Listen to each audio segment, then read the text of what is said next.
Wake up, buyer payer people. It's a beautiful day. Go grab yourself another cup of joe and say hello to Jim and Michelle Rhoads on the Buy Here Pay Here Morning Show. Take it away, you two.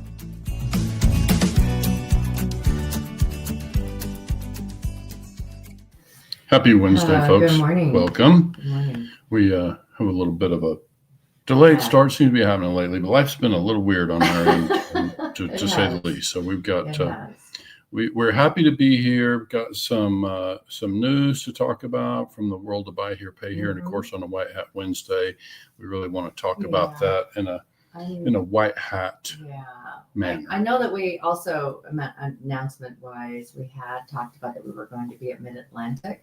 And just with everything that's happened in our worlds, that we just decided that was going to create too much of a pressure cooker for us right now. Yeah, so we're like, we're not going to be able to do it this year. I was looking forward to it. I really keep trying to get to the Northeast for the changing of the colors, and it just doesn't seem to work out. It will happen someday, hon.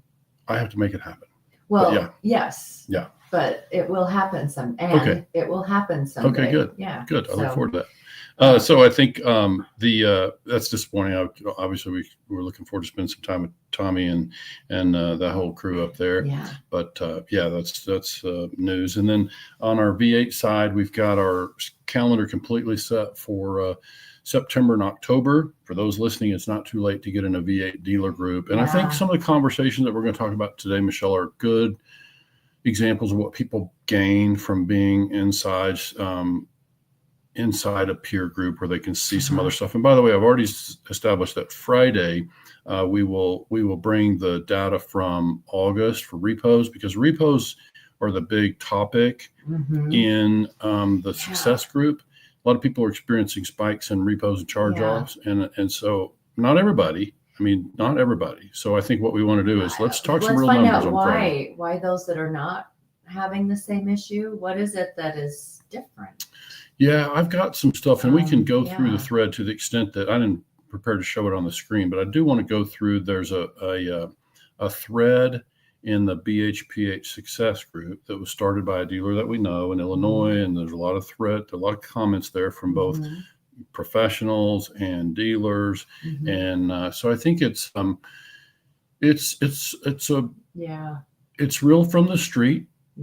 Now, you put a conversation from the street, a coffee shop among 5 dealers, that's not representative of the entire world, but it's representative of their world. Yeah. And it's we just, one of the challenges we have in our Buy Here Pay Here space is we operate from limited information because our information is kind of fragmented across our industry. Well, and it's an interesting thing too that you think about when Buy Here Pay Here began back in it's like their official starting of that being a part of the industry in a section was like in the 80s. That's no, it goes back earlier than that, but you don't hear a lot about anything prior to the 80s. It's really been in the last 10 to 15 years that dealers all across the nation have access to information about what's happening within the industry on real time. Because, before that, they would have to glean what they could glean from the media and all of that. They would have to go to their 20 group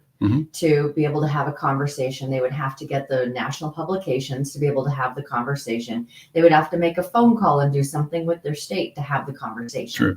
We really are in a blessed position right now where I think it also allows, because with social media and the internet and all of those things really are just such a blessing to the industry, because everyone gets to learn in real time, and if they haven't felt it, that they can maybe it hasn't hit their area, maybe whatever, and they can make adjustments. That's one thing about this industry, is that everyone is there fiercely independent, and you can shift on a dime if you need to.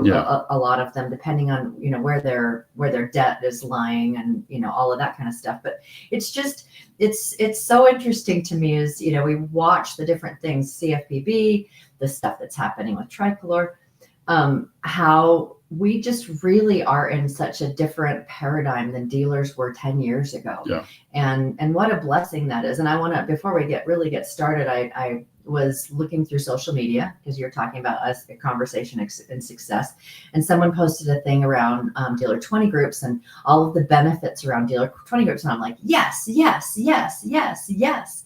And I, it was about staying connected. It was about, peer, like being able to break down the things. It was about having high level conversations around the stuff. It was, and it just, and bringing in experts and having different conversations. And I love the world that this industry is in right now. Mm-hmm. When I look at the past, and V8 is a really big part of that as well. Yeah. That we get to have these conversations more in real time. Mm-hmm. Because we're meeting monthly, and I feel especially blessed with the podcast that we get to have it even in a more real-time fashion of like, this is the stuff that we're seeing in V8. This is the stuff that we're seeing that's happening in the media.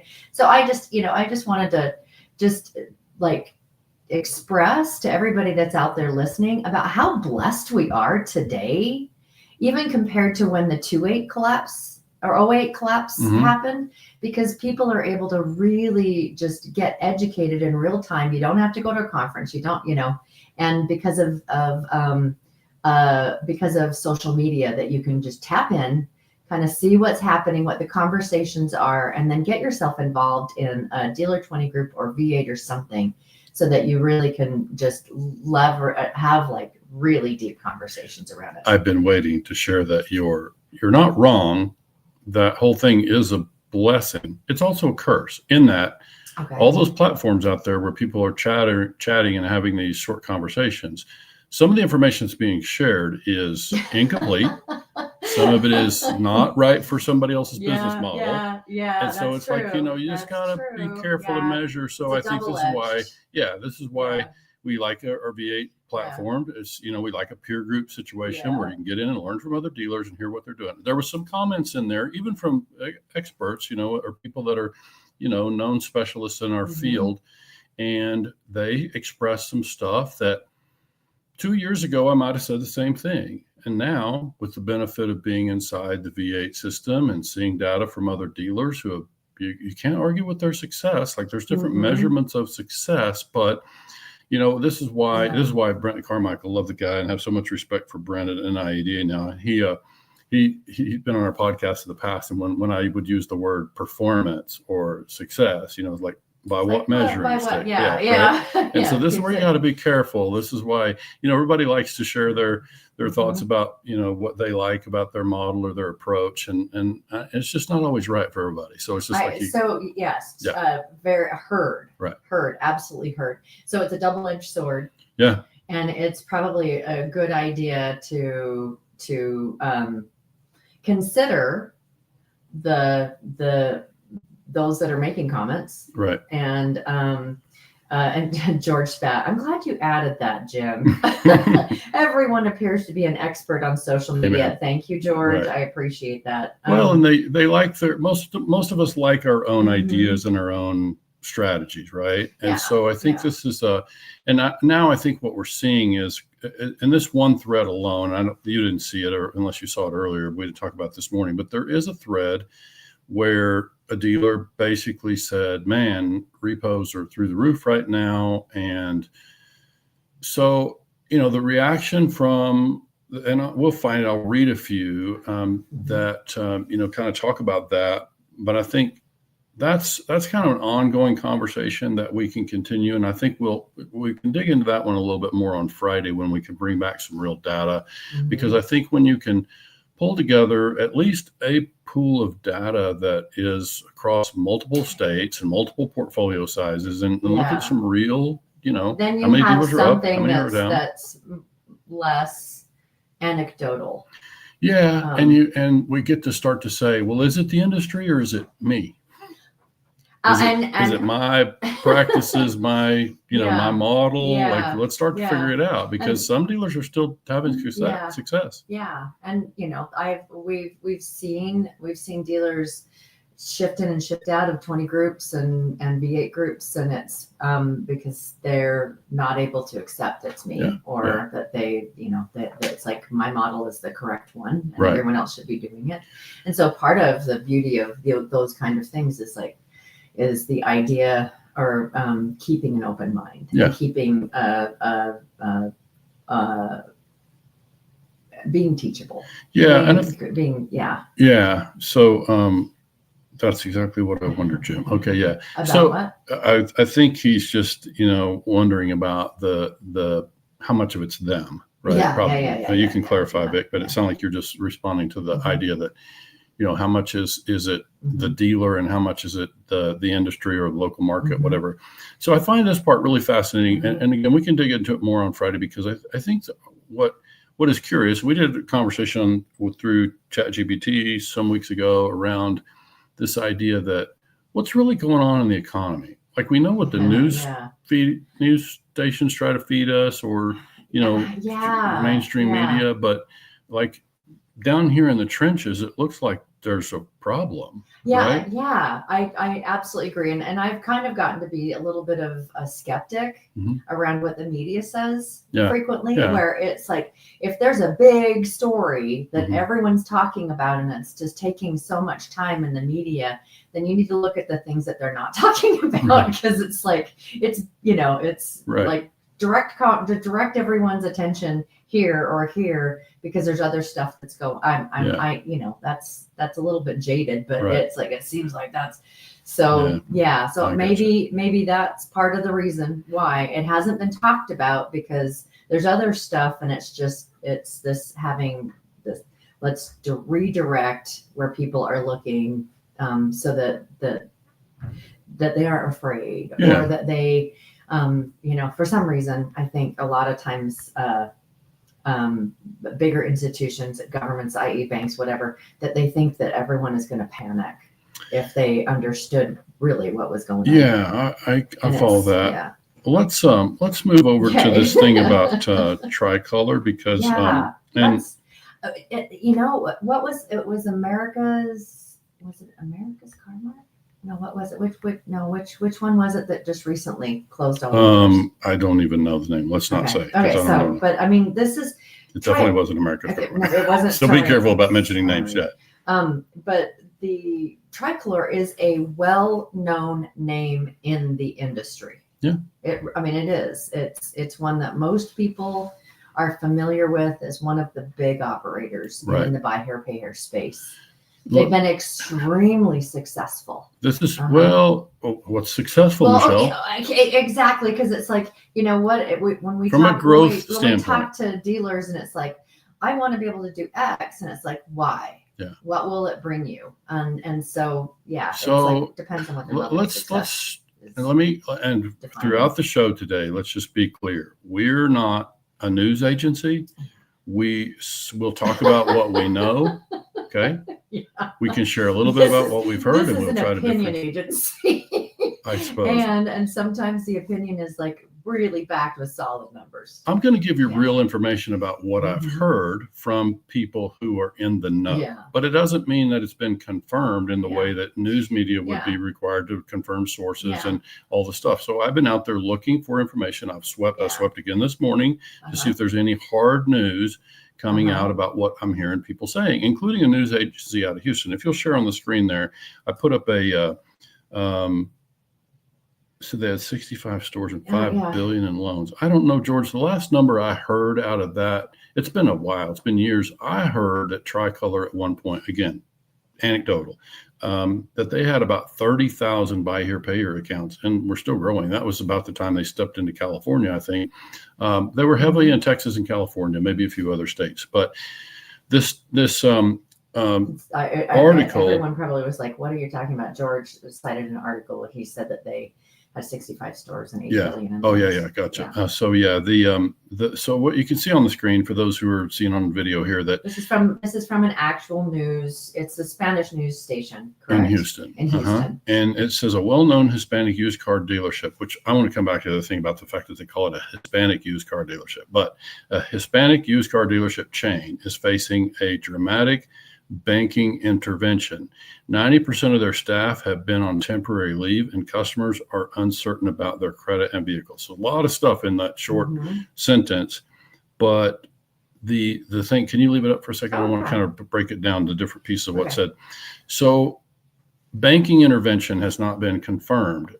I don't find anything across the internet, and even, been doing some pretty deep sweeps and of kind of, court records and this and that. I don't see anything, but, that's private stuff. So it may not be out there, but this news agency is reporting that it was a banking intervention. If you go to the news on Tricolor, you will see that as recently as this summer, they were raising more securitized funding, which we don't need to go into how all that works, but some large dollar amounts coming into the company, which typically is going to be suggestive of health, right? They're going to go through a vetting process before there's a securitized round of funding added.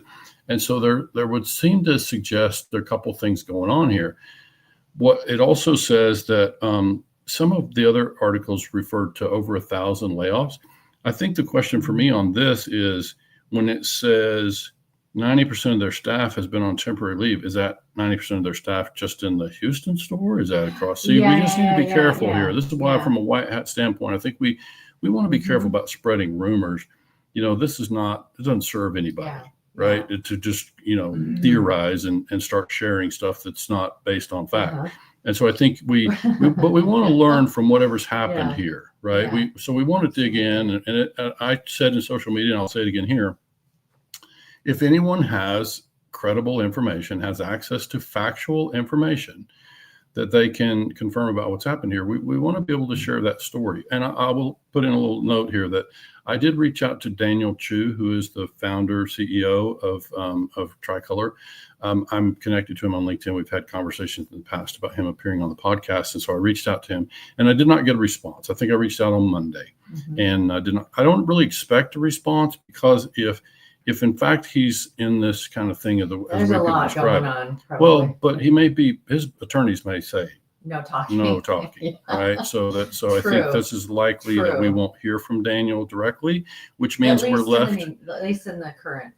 And it would be nice to be able to hear directly from him what's happening, but the invitation still is out there, but I'm certainly going to understand if he cannot appear. But bottom line is, we're going to lean on factual information. And so if we go by this news story that's being shared pretty widely in social media, and I've talked to some people who have family members who were among those laid off, like they're direct, second degree situation here, where people have said, I have two family members who were laid off in that situation. And they went on to add what was being laid off? Discussed. I mean, because this is talking about been on temporary leave.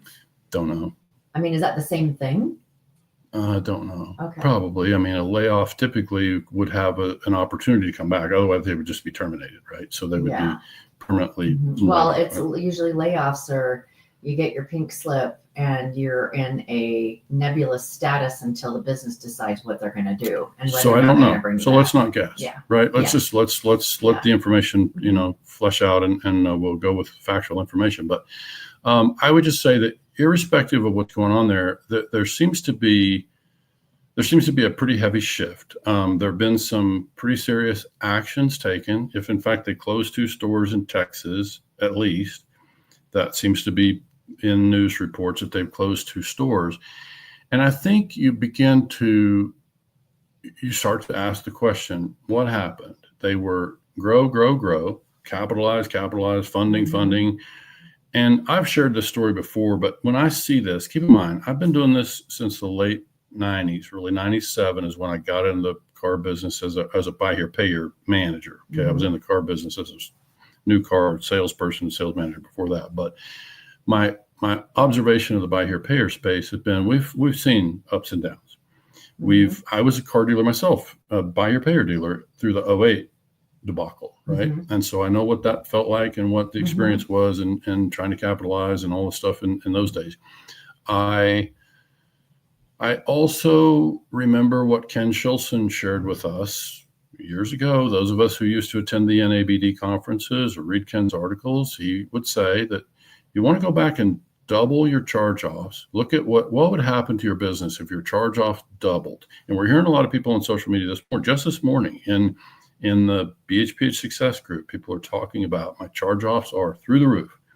Well, is that going to put us out of business? Like, I think this becomes the question is what happens in our portfolio if we, from an expense standpoint, we can get into profit versus cash. I think, I'm a cash flow person first and foremost. So I would want to know, am I going to have enough cash to go through the next 90 days, 6 months, whatever, to, based on if I doubled my charge-offs. Yeah. And there's some really great advice. And I would urge people to go find the thread in the BHPH Success Group from I think Mark Anderson. If you're Anderson. not in it, look for BHPH Success. Find BHPH, ask to join. And tell them that Jim and Michelle sent you, and Tommy will put you on the express lane. No, you don't have to do that, Tommy. I'm kidding. Yeah. So the idea is we'd love to have people be part of those conversations, and we just want facts, right? But go ahead. You were mentioning as we were reading this, you wanted to come back to a Hispanic used car dealership.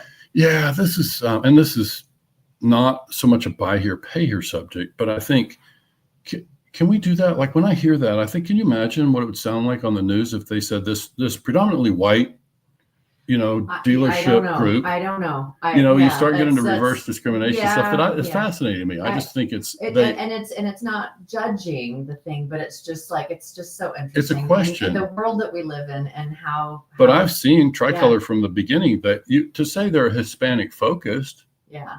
That's one thing. If you put up your marketing and you're trying to attract a certain audience, that's one thing. But to call yourself a Hispanic, it sounds like you're saying Hispanic only, which that's why it kind of was a tangent for me. But it's like it's a curious thing. And well, because you were like, we'll come back to that. Yeah. And I'm half Spanish, by the way. Yes. So just be aware. I'm just walking that line and watching the news. And when I first started hearing about that, it was a curious thing. But anyway, then the banking, the word here is banking intervention. So, we just came out of this paradigm, and we still have a foot in it. Vic, thank you, Vic. He says, I assume it is Latin owned. The guy who owns it is Asian. He's Asian. Yeah. He's Asian. Interesting. Yeah. I don't know what that. This was a market. But they identified a market. They've they've leaned into. They've really leaned into. And that's fine. Yeah, right? I mean, that's fine. Who's Whole Foods market, right? Yeah. You can name it a market. Yeah.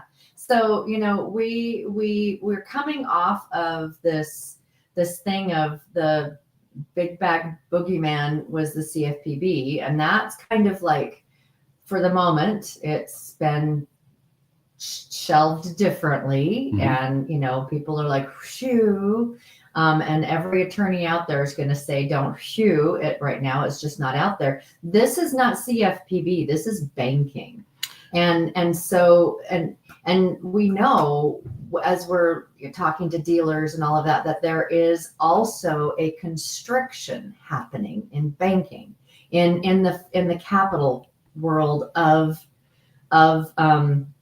buy here, pay here. I mean, it's like a lot of people have been feeling that, where it's covenants are being, we really have to abide by these things. We're seeing more and more of the capital providers within our space constricting. And I can name at least one that is expanding. So what would that say? That says something about their health and their appetite for risk and their long game approach. Okay. Right. Yeah, so I think you just got to you got to take all this stuff for what it is. And I think when you talk about constricting, let me back up. And for anybody listening who's not seen those ebbs and flows, because we talk to a lot of people who listen to the podcast are new to the industry, right? So let's talk about that. Across my time in the industry, and I've known a lot of people who've been around longer than I have, and you see this ebb and flow. So what typically have I seen? You see capital. Let's talk about the large capital, like Wall Street kind of money, coming into this sector. So what happens? Wall Street goes looking for returns or looking for ROI. They identify a sector. Oh, look at the interest rates over here and buy here, pay here. We could invest over here and get a nice return on that risk. And how can we mitigate the risk? And we'll dabble in that. And they do that when there's ample capital, there's surplus capital to invest, and they're looking for solutions. They'll stick a toe in that, and they'll place some millions in there and billions or whatever.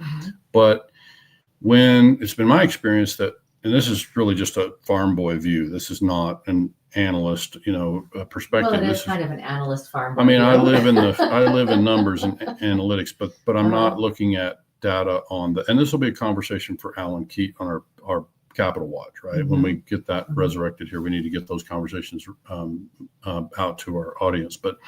But for Alan, who's somebody who's been around that, and we can find others who can also speak to this, because when delinquencies spike, and we're seeing that even prime or near prime delinquencies are spiking, right? Filings, that kind of, it's on the rise. But let's keep it general. Like what happens in terms of what happens when those shifts happen in the market.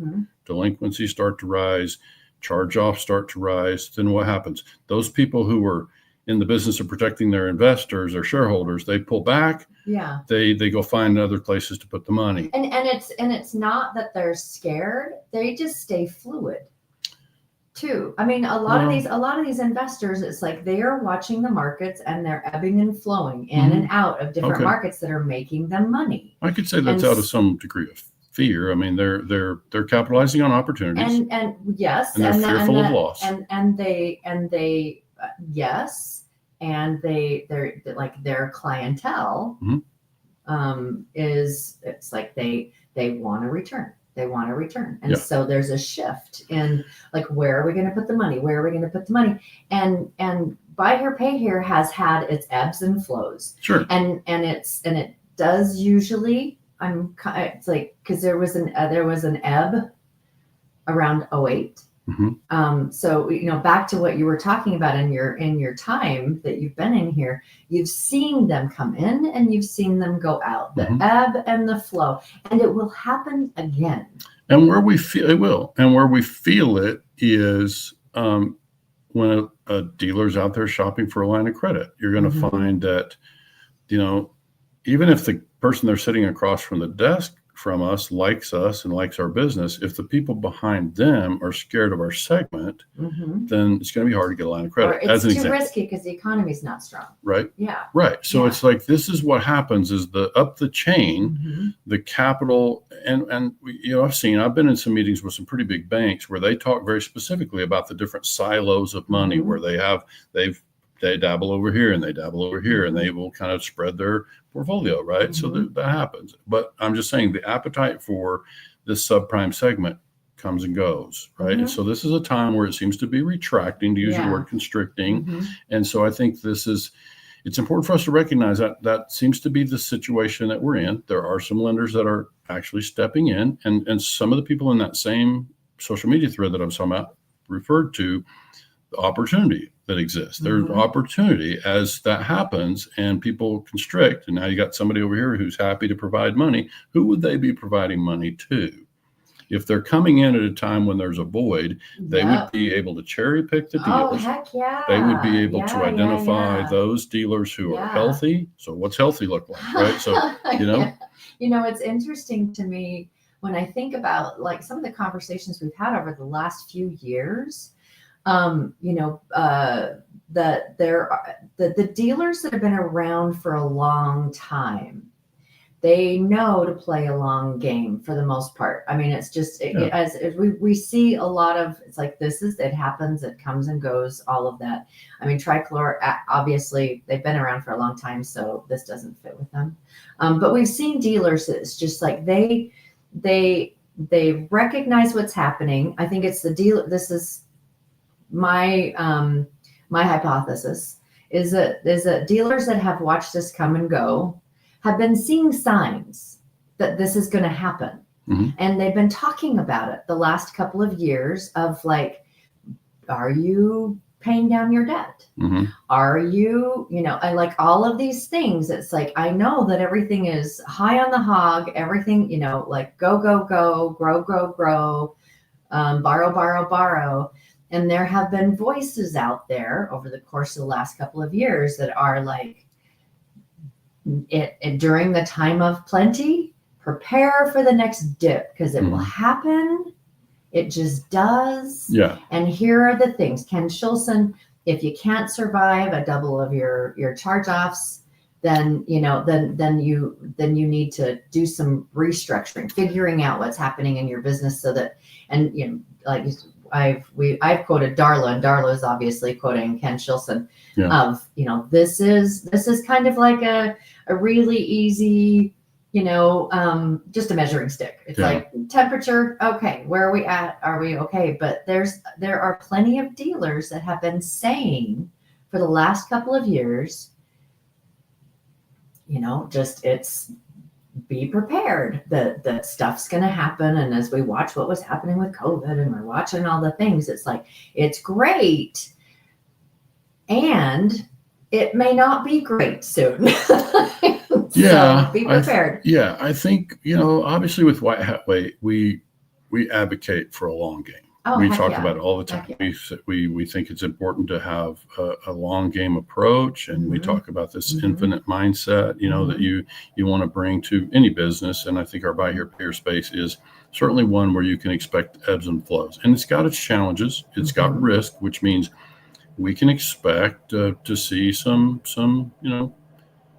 what do you call modulation or whatever in our charge off numbers or whatever. But I think the thing too that I would like to kind of bring forward. So there's a lot of opinions and a lot of theories about why. So some dealer says my charge offs are double, and they just say, well, your charge off wouldn't be double if you did this, this, and this. And I'm thinking, I don't know if you can know that because you don't have enough information. Like most of us are doing about a 3-year contract.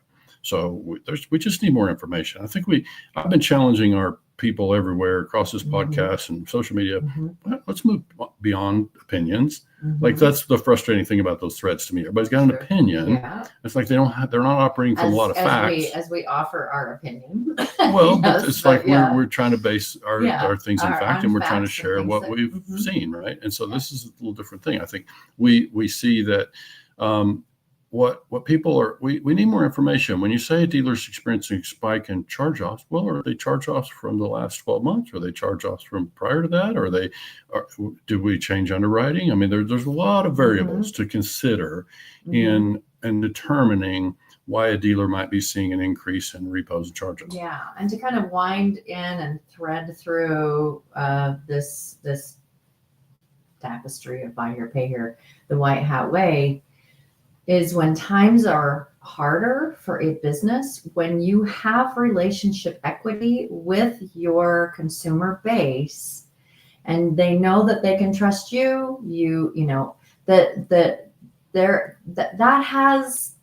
we're working really hard right now to like have the solid numbers, and there's lots of ancillary stories of, people handle their stuff this way and they're in connection and all of that. It can't hurt to have a great relationship, or at least a active relationship with your consumers. And it doesn't have to be just, collection calls, but having that active relationship. And so you can, in a time when repos and charge-offs are on the rise, that's hopefully you've already built that relationship, but it's a great time to just like, how are things going? What's happening in your world? And so that you can shift, and you can, if you have to restructure, or you have to, whatever it is that you have to do, it's that whole thing that Brent Carmichael talks about, collect the cash, not the car. Nobody in the consumer or the dealer wants to experience a repo. Yeah, I think what we're hearing here, though, is dealers are saying they don't have the cash. Like they're also saying it's affecting sales. Like in these threads, you're hearing dealers say, we can't get a customer with any down payment of late. Like there's no cash. And so is that a new thing? Like, again, anecdotal, we don't know for sure. But I think, let's go back to the Tricolor thing for a minute. Okay. I think what we want to watch is as the news comes out on this, and listen, I've been through a situation. I've shared my story in the past about how my small little buy here, pay here lot tanked, in the late, after the 2008 thing. And so, there are a lot of factors. Now with a little history and, retrospective, you can look back and say, okay, there were a lot of things that contributed to that. I made some management mistakes and did some things poorly. So you can't necessarily pin them up. But when we watch this Tricolor thing, I think it's interesting because it's Keith Thacker won't mind that I share that he said something that really profound, and I acknowledged it. He said he offered, there's opportunity ahead for dealers who will be efficient and on top of their business. And the thread that he said was, don't scale chaos. So I hadn't heard that. That's Keith, so profound. You don't scale chaos. Now but we got to be careful about creating the connection between that and Tricolor. But if we see what's happening with Tricolor, what we know is they grew very fast and they securitized through conventional or even sophisticated channels of capitalization. And in their fast growth, it will be interesting once we can piece together more of the story of what happened there, because I think it's important for dealers to know. There aren't very many examples in my career. There aren't very many examples of dealership groups who have gone down a franchise model or scaled to multiple locations successfully. There's not very many examples of people who are out there. We've talked about America's Car Mart. They're one of the ones that had been around since the 80s. And, there's kind of a history of that group going way back. And so it can be done. I think what you have to, what as the analyst in me wants to learn from this Tricolor story and see what went off the rails here. If anything, there's still a lot to learn here. But if this is true that the banks are stepping in, and that suggests a failure of for me, at first and foremost, suggests a decline in the performance of the portfolio. My outside looking in, we don't know that, but you begin to say the portfolio started to tank. Yeah. Because the rest of the machine should be fine as long as the portfolio is doing its thing and supporting its debt and the capitalization. The rest of it should be okay. You should be able to make adjustments. But if the portfolio starts to tank, that's where the banks would step in, I feel like. But could there be more things happening here? Of course. Absolutely. This is just outside looking in. And again, we're kind of offering, kind of professional perspective, I guess you could say. But what do you think? When they say that the clientele was predominantly Hispanic, because it was a Hispanic owned, that some of the current things that are happening in the country could have had a profound effect. Yes. Here's what I can tell you. We have one dealer in our V8 group who also has a heavily Hispanic business, been around for many years, and their business is suffering as a result of and the dealer says himself, the deportations are hurting us. Okay. So that just says that you've got, and I think it's both direct and indirect. If your customer gets deported, they probably can't make their payment next month. And so that's the customer. But if your customer's husband gets deported, then obviously indirectly that can also affect the family and the income and a lot of the things. So it's like there's a lot of things around this but based on one dealer's story, he would definitely say the deportations hurt his business, and his substantial business, many multi-million-dollar portfolio, and been around a good while, generating very consistent cash flow. I think the other thing we want to look at here is, let's come back when we look on Friday. Let's look at across the dealers that we have data in. We have most all the August data in. I'll be putting those numbers together in the next few days. Then let's look at what is the cash impact. One, our charge-offs up, right, across a trending period. And if they are up, what is the impact on cash? So, because in near term, typically dealers experience a little bit of a surge in cash when they have repos, because the cash value is higher than the payments that would have been made. But then what's going to be the impact past that? And next week, Michelle, I don't know if you know this yet, but next week we're having a V8 Plus session within our group of our members that are Plus subscribers. We're having a couple of sessions around things that will be of merit here. One is kind of a strategy session where we're moving into strategy around and accountability, so that we're going to be able to work with dealers to create business plans. Another one is cash flow, is like top ways to improve cash flow. So this is where you get into these things about this portfolio spiking. It certainly has an impact on it creates operational stress when you have repos. Yeah. Creates demands on the operation. It has an impact on profitability. We're going to write off those accounts and it's going to hit our bottom line. It's going to, we need to look at the cash side. What is it doing for us cash wise? Because if you repossess 100 cars this month and you can recondition those cars in a short period of time and you have buyers available to finance those cars next month, then maybe the impact will be a hiccup. Yeah. If you don't have a place to go with those cars, then that's a different thing. So this is the part we want to start to analyze and start to figure out. Because I think when we say repos are up, well, does that mean the sky's falling? Does that mean the end of the world? It will for some. Yeah. And the other thing that you mentioned earlier is that down payments are down.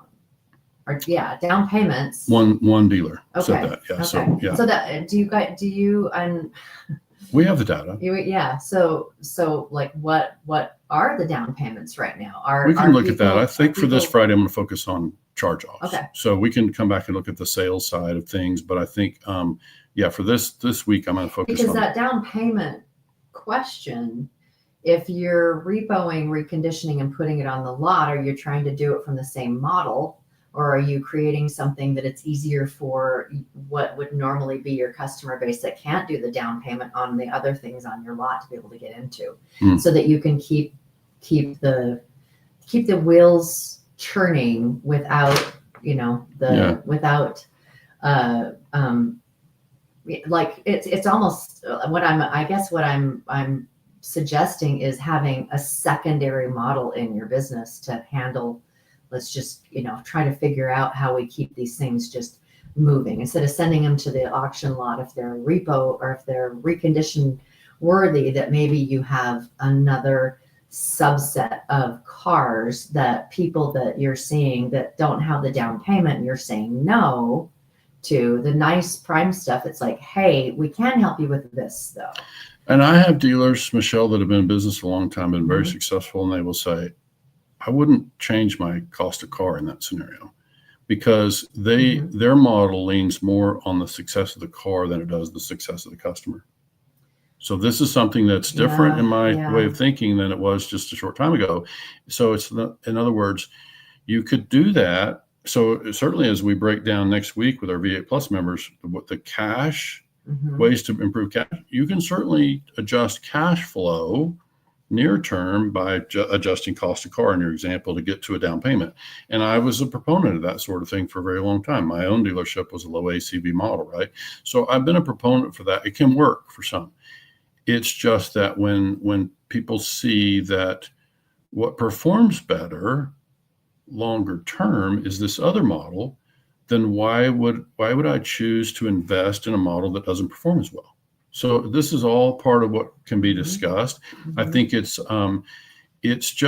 really a question. I think we're in a market correction, and I think when you're long-minded, and this, we talk about it in customer relations, the 10-year approach. I think dealers who, if they bring a 10-year approach to their own management and business planning, then you would be prepared to weather these kind of storms. And one of the things that, Chad Martin, I think, said, and maybe some others in that thread, those who don't know, Chad Martin's a CPA in the space, been a specialist in buy here, pay here, lease here, pay here for a long time.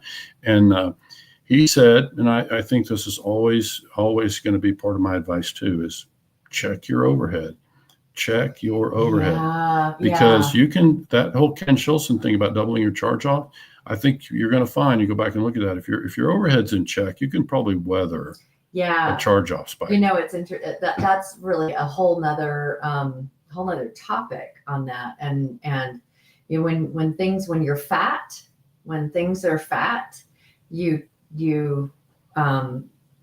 we've seen dealers like, well, my daughter's in college, and so we need to I'm going to send them money every month, and the this and the that, and that you're supporting more than your dealership and your own household too. And that's a big thing too, that, when you're fat, it's like, I have the extra, I'm going to do all of this. And times like this, it's like, it is a constriction to, right. You're working that's what happens. And so there are also, as you look at overhead, you're looking at, that constriction trickling down even more. Right. So, if you're heavy on staff, Right. then someone's going to likely be let go. Yeah. Or, if you're heavy on drains on the income because you're helping to support this and you're helping to support that, it's like mom may have to move into the house for a while. Right. And so that we don't have this extra expense. But, there's nothing wrong with learning how to tighten our belts. And you learn an awful lot about how you operate in your own household and your business and all of that. And it's like, it's time to tighten belts. Right. And we can do it in a really judicious and not reactionary type of way, but the markets, that happens. And we've seen dealers that have had, for their own reasons, that kind of constriction. Tighten your belts, figure it out, have come out on the other side. Okay, it's like, oh, we weathered this storm. But don't wait until it's too late to do that. I tried tightening my belt on, but I know we've been having a conversation around like that. It's like I'm one burrito away from exploding. I can't breathe. We live much too close to an ice cream shop. So says the man who brought me ice cream last night. Thank you. It's my favorite. So anyway, as we watch this thing, I think and again, I'm going to extend an invitation to folks to join us in VA, because the conversations over there are much like this. We're digging into the stuff that really is most important. And I think you don't have to hear it from me. Absolutely. You can hear it from other dealers who live there, and you can see what's working for them. Right. So please join us in VA, and let's continue these conversations. Absolutely. Need help, call or text. Please. Directly 903-816-0216. 903-816-0216. And I'm a little behind on my follow-up with some of these folks who've been reaching out, but I'm talking to some of them now, so we'll catch up. And and thank you for the grace that everyone has shown us over the last couple of months, because it's just been interesting in our world. I mean, we're all kind of experiencing our own, like, oh my gosh, what's going on thing. But so thank you for the grace. We've had some pretty heavy personal stuff. We've had some pretty heavy personal stuff, but please 903-816-0216, or if you're connected to Jim on any of the social media platforms, please don't hesitate to reach out that way. And join us back here Friday, but we'll bring some real data on repost. And it is, again, not too late to join a V8 group. Thank you, Vic. V8 is the best. Yeah, it's good stuff. It really is. Great conversations, and it's like dealers need to understand they're not a lone island, and that it's a great way of getting some fresh ideas and different perspectives. So it's back to the thing about what George and Vic were talking about. It's like, it's a good way for a dealer to find out, is it me or is it the industry? There have been times that just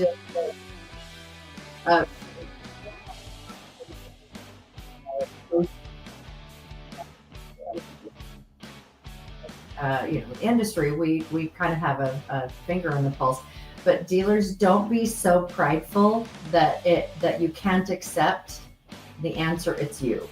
Yeah.